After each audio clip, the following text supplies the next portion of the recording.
Alright, it took some time, but I've compiled a list of all the statements, definitions, properties, theorems, or whatever, that I know about numbers.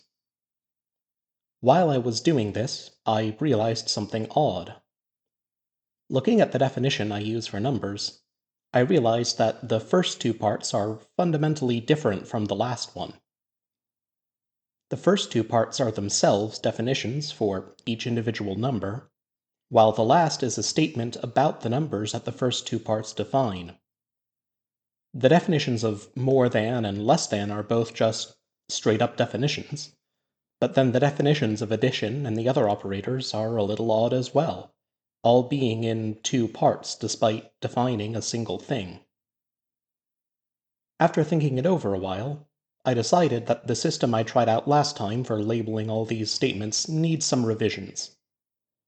I had been dividing up statements by whether they were part of definitions or part of theorems, but these categories aren't quite as well defined as I thought they were at first.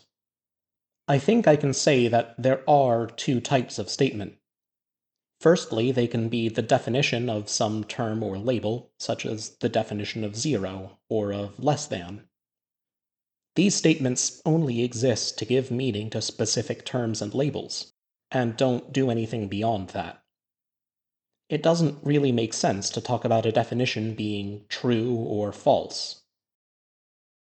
If I swapped the definitions of 1 and 2, nothing in my number system itself would change. It would just change the words that I use to talk about it. On the other hand, there are statements that can be true or false. Statements about things that I've defined that don't define anything themselves. This type of statement can be further divided into categories. For one thing, they can be statements that aren't definitions themselves, but that I'm choosing to assume are true in order to make the number system work. They are part of the definition of the system, in a sense, despite not being definitions of any particular word or term themselves. I think these are important enough to deserve a word of their own. I'll call them axioms. And of course, there are also statements that I'm not assuming anything about. These could be either true or false, and I could prove them either way using the axioms and any other statements that I've proven.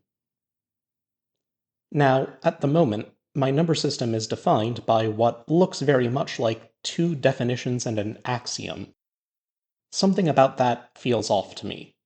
Maybe I should take a closer look at the definition and see if I can change that. For the first part, 0 is a number. That's just a definition for the term zero. I don't really know what I can do with that. Looking at the next, there is a number after every other number. Now, this is actually a little complicated.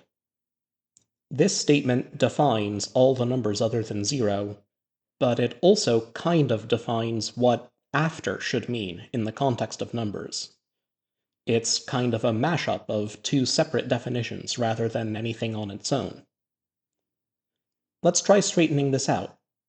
I could split this up into a bunch of definitions for individual numbers, 1, 2, and so on, and a definition for what a number after another number is. But, I could try splitting these all up into simple definitions and axioms, something like 1 is a number, 2 is a number, and 2 comes after 1 is an axiom about those numbers. But the only thing that gives meaning to the terms 1 and 2 is that 1 is the number after 0 and 2 is the number after 1.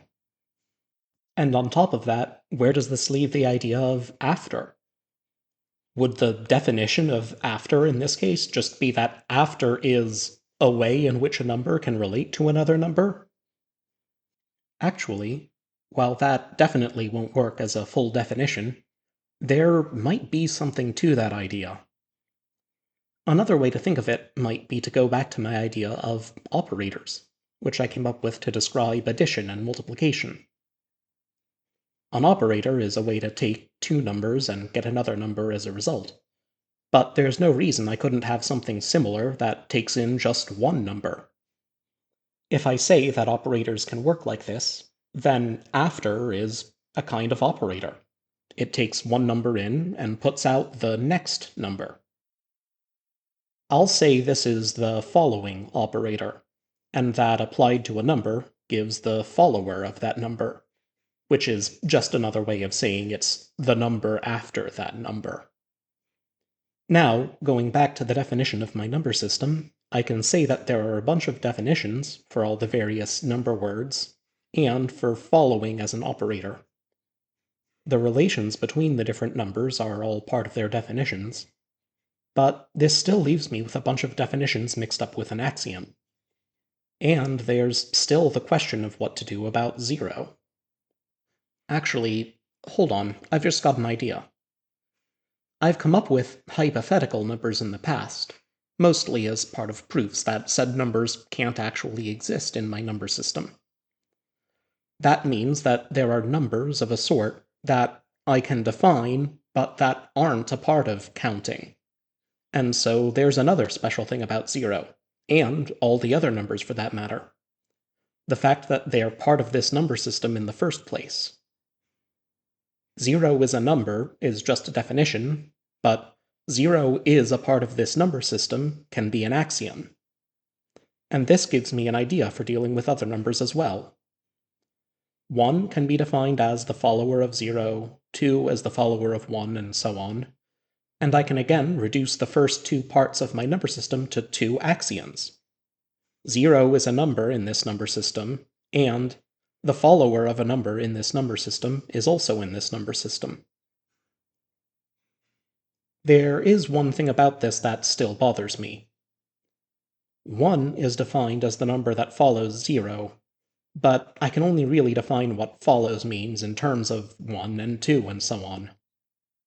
I think there might still be more I can do with this. I suspect it would have something to do with the connection between counting as an abstract concept and the physical reality of counting objects that I'm using it to model, but I think that's best saved for another time. I don't think it can be directly relevant to defining my number system. And come to think of it, I probably should have a name for this number system.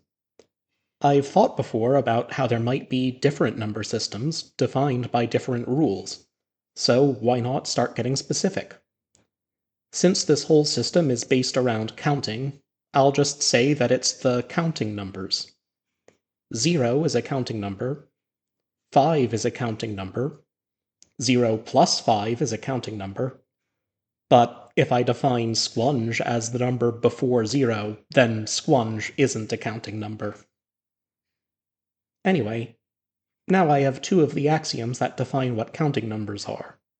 0 is a counting number, and any follower of a counting number is a counting number. How do I square this up with the last part of my definition? When I originally wrote it, numbers were being defined in terms of the number system, but now I'm defining them independently.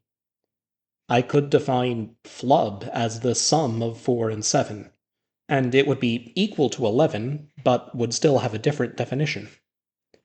So instead, I could think about it in terms of equality. 0 isn't equal to a follower of any number, and the follower of any particular number can't be equal to the follower of a different number. This splits my three rules into four axioms. There are still questions here, like the definitions of equals and following, but as I said, I don't think they fall within the scope of what I wanted to think about today. For now, I've got a number system to rebuild.